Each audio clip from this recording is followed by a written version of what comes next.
The Qeng Ho fleet was first to arrive at the on-off star. That might not matter. For the last 50 years of their voyage, they had watched the torch plumes of the emergent fleet as it decelerated toward the same destination. They were strangers, meeting far from either side's home territory. That was nothing new to the traders of the Qeng Ho, though normally the meetings were not so unwelcome, and there was the possibility of trade. Here, well, there was treasure, but it did not belong to either side. It lay frozen, waiting to be looted or exploited or developed, depending on one's nature. So far from friends, so far from a social context, so far from witnesses. This was a situation where treachery might be rewarded, and both sides knew it. Qeng Ho and Emergents, the two expeditions, had danced around each other for days, probing for intent and firepower. Agreements were drawn and redrawn. Plans were made for joint landings. Yet the traders had learned precious little of true emergent intent, and so the Emergents' invitation to dinner was greeted with relief by some, and with a silent grinding of teeth by others. Trixie Abonsol leaned her shoulder against his, cocked her head so that only he could hear. "So, Easer, the food tastes okay. Maybe they're not trying to poison us." "It's bland enough," he murmured back, and tried not to be distracted by her touch. Trixie Abonsol was planet-born, one of the specialist crew. Like most of the Trilanders, she had a streak of over-trustfulness in her makeup. She liked to tease Easer about his trader paranoia. Easer's gaze flicked across the tables. Fleet Captain Park had brought 100 to the banquet, but very few armsmen. The Qeng Ho were seated among nearly as many emergents. He and Trixia were far from the captain's table. Easer Vin, apprentice trader, and Trixie Abonsol, linguistics postdoc. He assumed the emergents down here were equally low-ranking. The best Qeng Ho estimate was that the emergents were strict authoritarians, but Easer saw no overt marks of rank. Some of the strangers were talkative, and their needs was easily understandable, scarcely different from the broadcast standard. The pale, heavy-set fellow on his left had maintained non-stop chit-chat throughout the meal. Ritzer Bruegel seemed to be a programmer at arms, though he hadn't recognized the term when Easer used it. He was full of the schemes they could use in coming years. "'Has been done often enough before, don't you know? Get 'em when they don't know technology, or haven't yet rebuilt it," said Bruegel, concentrating most of his efforts away from Easer on old Pham Trinley. Bruegel seemed to think that apparent age conferred some special authority, not realizing that any older guy down among the juniors must truly be a loser. Easer didn't mind the being ignored. It gave him an opportunity to observe without distraction. Pham Trinley seemed to enjoy the attention.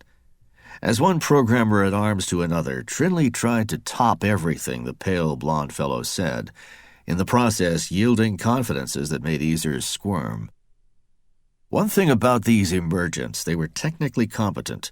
They had ram ships that traveled fast between the stars. That put them at the top in technical savvy, and this didn't seem to be decadent knowledge.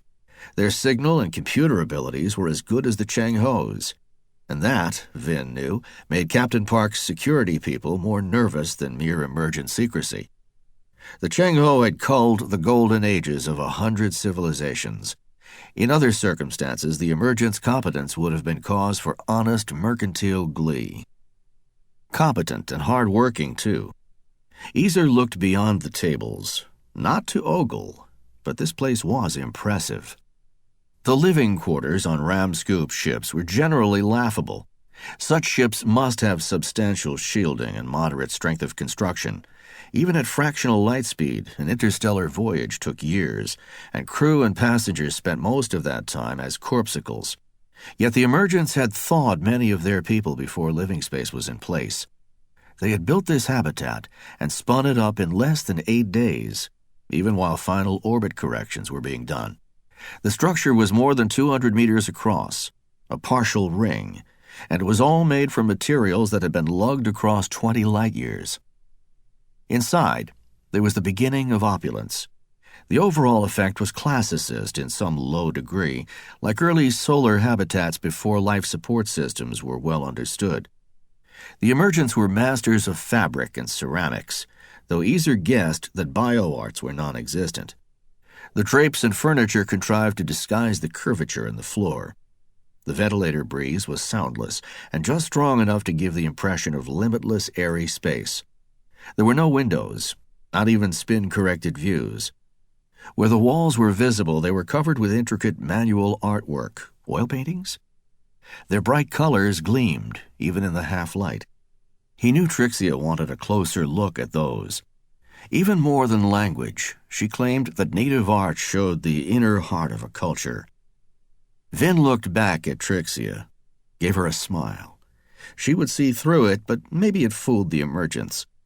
Easer would have given anything to possess the apparent cordiality of Captain Park, up there at the head table, carrying on such an affable conversation with the Emergent's Tomas now.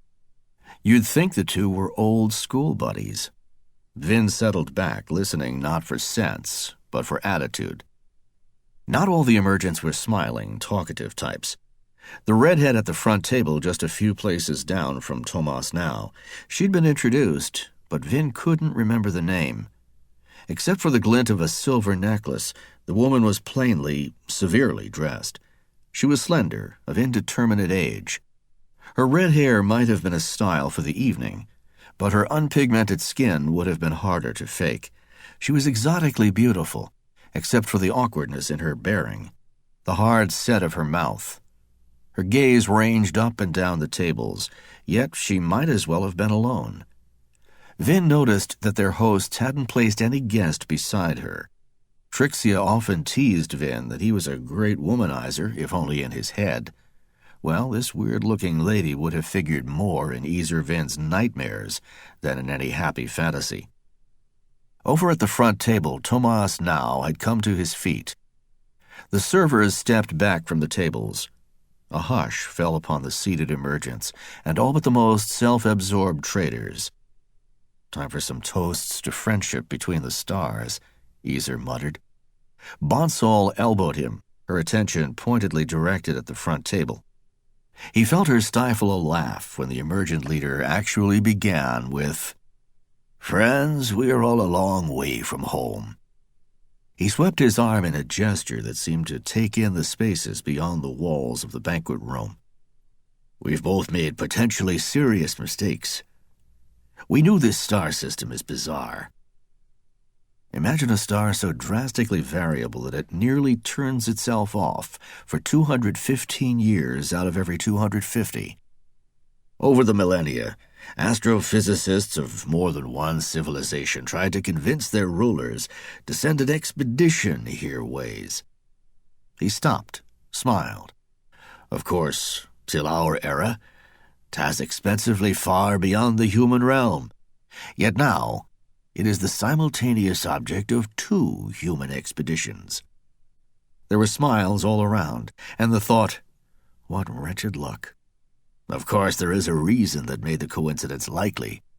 Years aback, there was no driving need for such an expedition. Now we all have a reason. The race you call the spiders.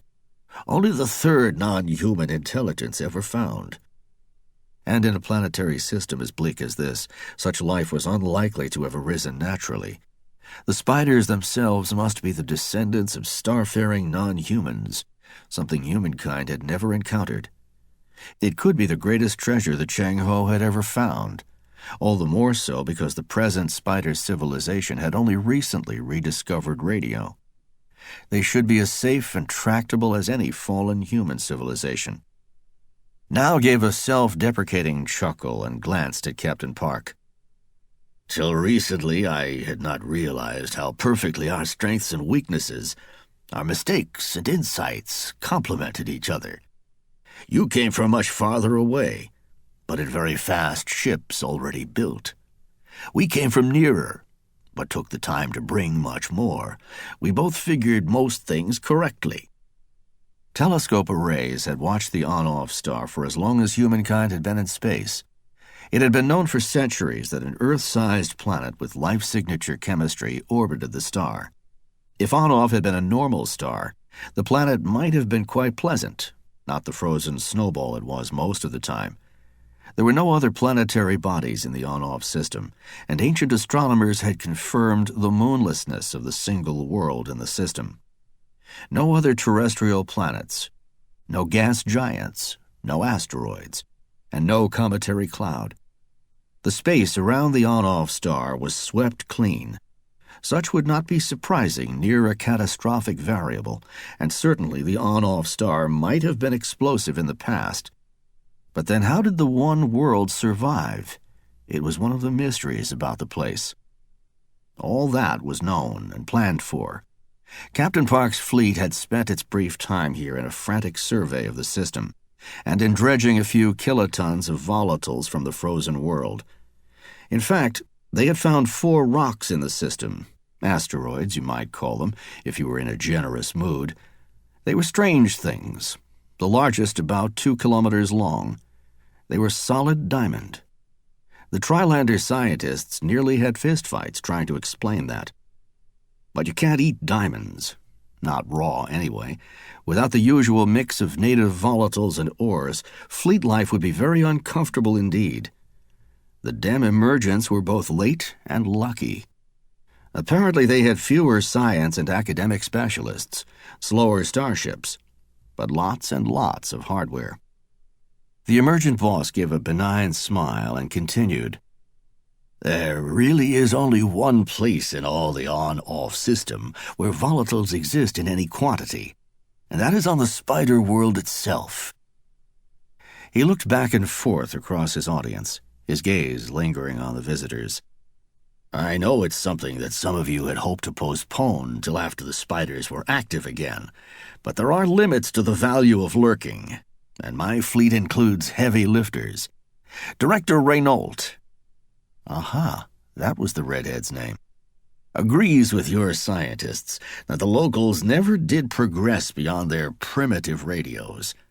All the spiders are frozen deep underground and will remain so till the On-Off star relights."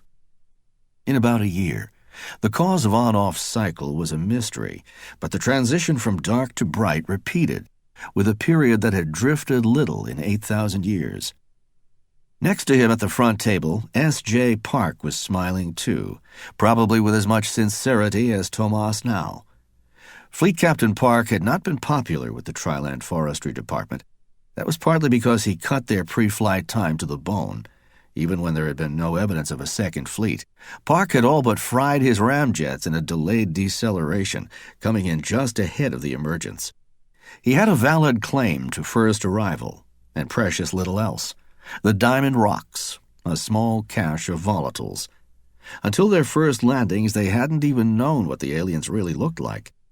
Those landings, poking around monuments, stealing a little from garbage dumps, had revealed a lot, which now must be bargained away. "It's time to begin working together," Now continued. "I don't know how much you all have heard about our discussions of the last 2 days. Surely there have been rumors. You'll have details very soon, but Captain Park, your trading committee, and I thought that now is a good occasion to show our united purpose. We are planning a joint landing of considerable size.